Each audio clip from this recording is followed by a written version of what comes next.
Hey everyone, it's Richard Kadish, October 22nd, 2016, and we're at the VegFest here on Hilton Head Island. It's the first VegFest in South Carolina, and I'm with Lauren Koslow, and she's a vegan activist and has a booth here at the fest. And I just have a few questions for you, Lauren, that people might be interested to know, because we were talking about how the whole vegan. First off, you might just start by telling people, what is a vegan?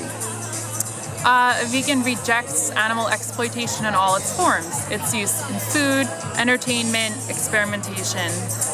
You know, a lot of people might think vegan is kind of exotic, but it really has three parts to it. Tell us a little bit about that. The three facets, you mean like... Well, you have health benefits of being a vegan, you have some moral issues, ethical, and then the environmental. Mm-hmm. And let's talk first about the health benefits. I think it's pretty well documented. You were just telling me a few minutes ago that in California, where you used to live, go ahead and... Yeah, Kaiser Permanente is the largest healthcare nonprofit in the country, and made a joint statement that pretty much recommends a vegan diet for everyone, regardless of their medical condition. So it's not just for sick people, everyone should do that. Sure. And obviously it's hard to connect with young people who maybe don't have health issues to know that some years down the road that their eating habits would catch up with them, but as you get older, these things become more important, I guess you could say. One of the interesting things is that my question was to the gentleman here who represents Plant Pure Nation, is that with things like heart disease, if you change your diet and become a vegan, does it simply stop the progression of the disease, or does it actually reverse the disease? It can prevent and or reverse heart disease, obesity, hypertension, and type 2 diabetes. And of course, we're not doctors, are we? So we're just talking about... Well, they've found this in large-scale epidemiological studies. So there's good statistics. As far as the moral issues relating to eating animals, well, I think that's pretty much what got you into being a vegan in the first place, wasn't it? Yes. Yeah, just the fact that as a university student, you just realized that perhaps eating animals wasn't the best thing for you or for the animal. Right. We grew up with pets, and there comes a point when they get put into all these categories. Like there's wildlife, and there's pets, and then there's these animals who are farmed. But in terms of their capacity to feel and their abilities, different levels of cognizance. They're all sentient and aware of their being and want to live, and they have different levels of intelligence. Chickens and pigs are as smart as human toddlers. Not that people are judged on their intelligence, because for that matter, then babies wouldn't have certain rights. So that is just to say, regardless of intelligence, regardless of privilege, what you're born into, we should all have some standard rights to live safe, happy, and free. And those would be moral and ethical considerations about being a vegan. But the thing to me personally, and I am a vegan, is that it's really not necessary to eat these animals. I think personally, from what I know and what I've learned, is that the misconceptions about dietary misconceptions include the fact that, well, hey, how are you going to get your protein? Or, gee, what about that calcium? And I think you would know better than most people, of course, that those are complete misconceptions along with many others. Mm-hmm. So if you don't need to eat these animals, but it's just that we have been taught from the time we were babies that we really need to eat the American diet, the SAD, the Standard American Diet, that really it's not the best thing for us, and it's really the reason why our healthcare system is such a conundrum, if you will. We say, why do we spend more on healthcare than any other nation in the world, but our results really aren't that great? Well, it's really just the fact that we don't eat well. Sure. And by adopting a whole plant foods diet, that it makes a difference. Well, we started off on the ethical part. What about the sustainability part, the whole environmental part? Mm-hmm. Would you like to tell people anything about that? That appealed to me as a gateway as well, and so I've learned more and more about it. In fact, in college, I majored in physical geography, and with the from biogeography and biodiversity and everything else, I actually, was able to explore it further in school projects. So it's this animal agriculture is the greatest consumer and polluter of water. There's the issue of land use, where,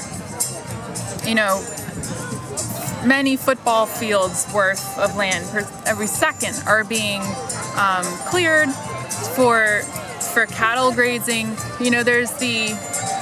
There's the land for crops to feed the livestock. There's the land where the livestock are housed, and I forget the proportion, maybe 50% at least of our arable land is being used for animal agriculture. And if you were instead to convert this land and grow crops for direct human consumption, we wouldn't have this issue with world hunger even. More efficient, more nutritious, it's unsustainable, and we're really, so ironically, the good life, we're killing ourselves, we're killing our animals, we're killing the planet. It sounds glib, but it's just true. Right, greenhouse gases and all. Economically, we just heard Howard Lyman speak. He's the Texas cattleman. I think he's from Texas. Anyway, he was sued along with Oprah in that famous lawsuit down there in Texas. And his comment was that the fork is actually our most powerful weapon that we have, because with that we're killing ourselves, we're killing the planet, and of course it's all about eating animal products.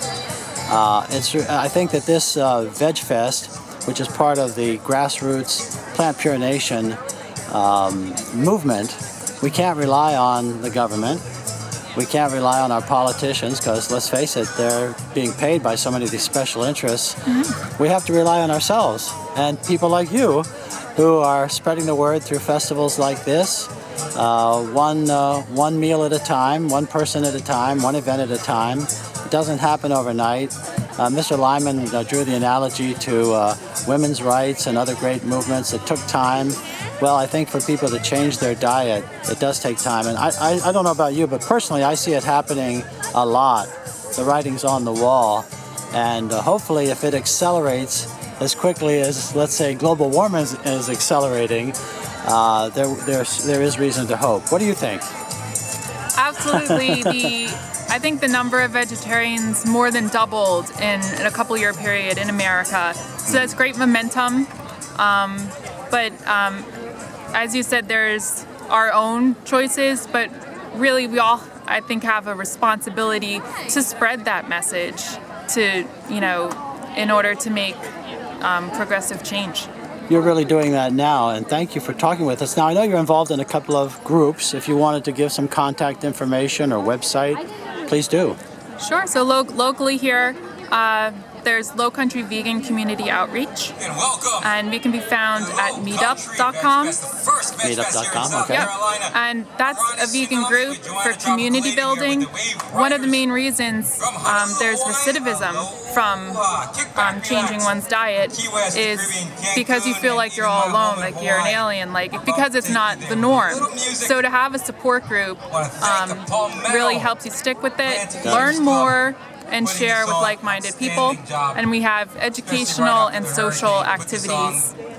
And another group is Direct Action Everywhere at the Lowcountry chapter. We are taking direct action in the tradition of previous and ongoing social justice movements to treat animal rights as a social justice issue it is. And we have the Palmetto Plant Eaters group. If you're on Facebook, you can check them out. We're both members. And the organizer of this group here is the leader of that group too, and that's a grounds up movement that's inspired by the movie Plant Pure Nation with the Campbells, Nelson and his father. And well, thank you for talking with us, and I hope that some people enjoyed the message here, and that this whole festival makes a difference in conscious raising and I certainly personally have had a good time. How about you? Yes. There you thank go. Being vegan can be fun. Well, thank you, Lauren.